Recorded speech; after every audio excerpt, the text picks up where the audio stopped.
Biden's first day as president, one of his first orders of action was to end Donald Trump's ban on immigrants from several Muslim-majority countries. Welcome back to Inside the Issues. I'm Alex Cohen.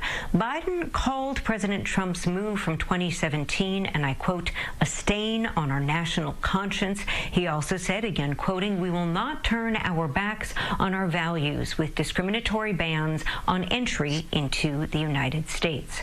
For more on how Southern California's Muslim community is reacting to this, we're joined now by Hussam, Executive Director of the local chapter of the Council on American Islamic Relations, otherwise known as Cair. It's very great to have you with us today.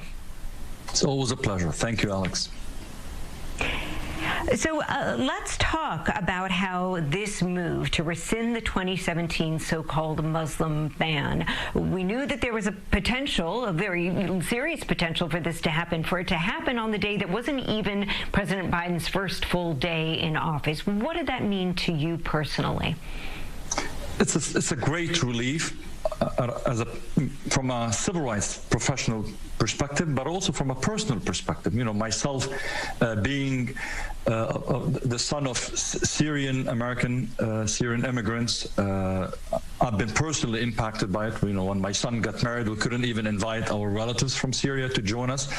But also from the nature of the work that I do. I've seen so many families from Yemen, from Iran, from Syria, from Somalia being impacted, not being able to be reunited with their loved ones, or their relatives not being able to come to the U.S. to seek medical treatment or get an education at a university or so.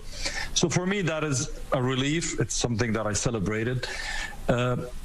The choice of the day was not actually a coincidence. President or then candidate Biden had made a commitment during the campaign.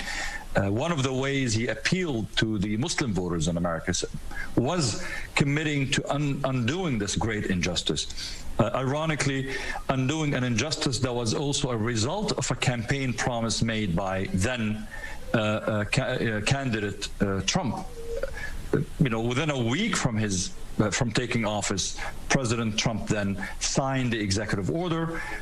Then President Biden, you know, on the same day, he said that will be one of the very first thing I would do it, and that is repealing this unjust executive order. And we're so relieved by this, because it had an impact on people, on their livelihood. It had an impact on our image around the world as a nation that discriminates against people. On the one hand, signing this executive order has a very immediate impact, and yet I've been reading over the weekend about just how long it might take to actually undo everything that has happened over the past couple of years. Can you explain a bit for us? Because yes, on the one hand, with the stroke of a pen, you can undo an executive action, but this has been many years, the trickle-down consequences of this. So what do you see as happening next when it comes to Muslims who are trying to, in many cases, flee very desperate and dangerous situations to actually get here to the United States?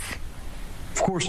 I mean, part of the Muslim ban was a shutdown on refugees coming to this country. I mean, we on average, in the past, we used to host about 80,000 to about 100,000 every year.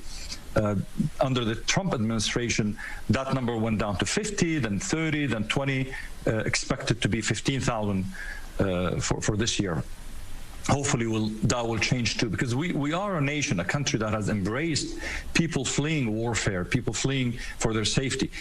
And then part of the Muslim ban was actually preventing refugees from these countries from ever coming to the U.S. So for some people, the repeal or the undoing of the Muslim ban is too late. And, you know, now with the extension of certain countries, now we can safely call it the Muslim and African ban, actually, not just the Muslim, because several countries from Africa were targeted. So for some people, it's too late. For some people who were seeking medical attention and treatment in America, they didn't make it. Some people that I know of could not make it. They died. They passed away. Some people who were hoping to be reunited with their loved ones, with a fiancé, with a wife or a husband, couldn't wait for too long, because supposedly there was a waiver program involved, meaning you're banned, but you can appeal through a waiver, and most people didn't get the waiver. So I know some U.S. citizens who ended up leaving the country to be with their loved one. And this is something only targeted American Muslims, unfortunately. So for some, it is too late. And you're right, what happens over the 4 years, there was a backlog. So people who were waiting, people who knew they couldn't do it, so they just waited. Now what happens is we have less staff to handle these cases. So what I'm hoping is it is not just a repeal of the ban itself, but also some form of expediting of these cases and these petitions, meaning hiring more staff, putting more resources in for our embassies, our consulates, DHS, and so on.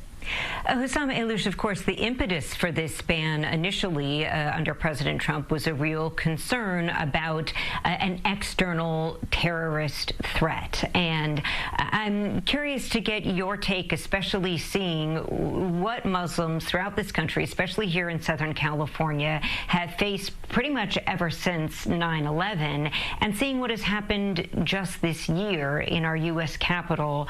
What is the discussion within the community about external threat versus domestic terrorism?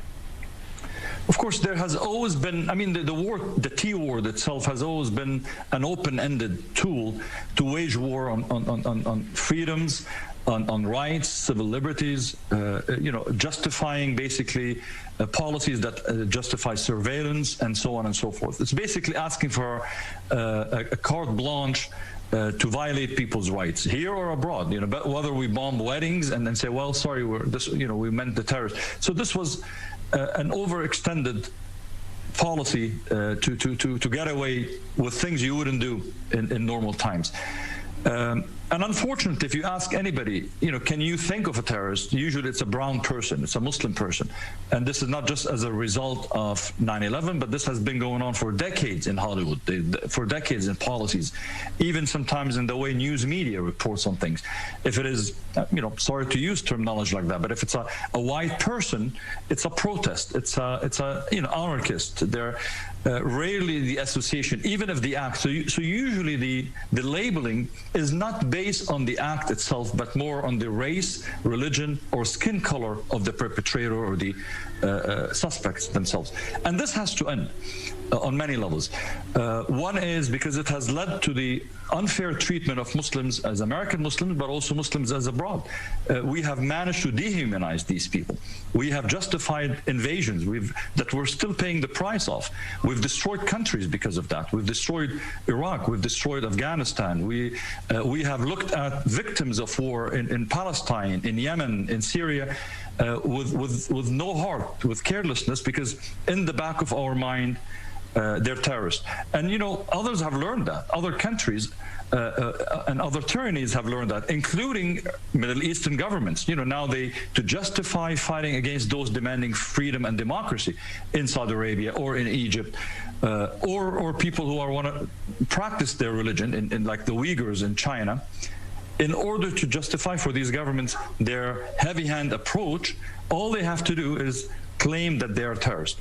So I'm not calling, and I can say most American Muslims, but specifically me as a civil rights activist, I'm not necessarily calling for treating white supremacists or labeling white supremacists or the insurrectionists who assaulted our U.S. Capitol building and labeling them as terrorists. My worry is, doing more of that is not going to do us right. I think we have enough tools in the law to treat people who commit crimes. There's no need to blame a whole race, a whole community. There's no need. We don't need new laws. We don't need new labels. Let's target those who committed these crimes. They're heinous crimes. An attempted coup against our democracy is not something we take lightly. But I think we have enough laws to address those responsible for that and address white supremacy for what it is. There is no need to hide behind anything. White supremacy is a threat to our country, according to the Department of Justice, Department of Homeland Security. There's no need to come up with the label of terrorism. The reason for that is it will come back again to be used to restrict the freedoms of Americans. Hussam Ayloush of Cair, thank you so much for taking the time. Thank you for having me, Alex. Always a pleasure.